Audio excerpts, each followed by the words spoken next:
Hey boys and girls, so if you need extra help learning how to submit a picture, I'm going to show you how. Once you get onto SeeSaw, you should see your main page that looks like this, right? And then you're going to go to this little plus sign here that says Add. You're going to click it. And then right here it says Photo. So after you get here, you're going to click on Photo.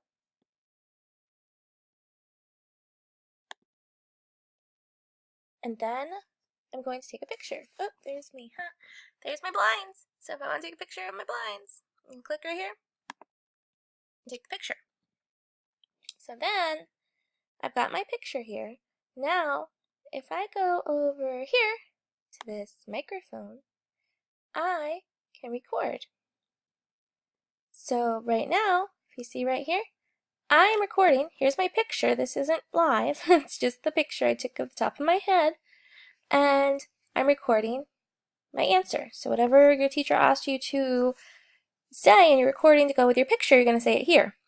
You don't want this recording to go any longer than 30 seconds, a minute at the most. So don't go on and on. Make sure you plan what you're going to say first.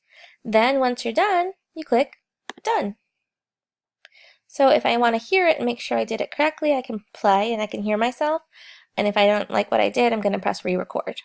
But if I'm happy with what I did, then I'm going to click Submit. So make sure you click that green button, and now I see right here. Don't worry, Abby, I will take this off of your SeeSaw. Once you see this here, then you know that you've submitted it to your teacher. Okay?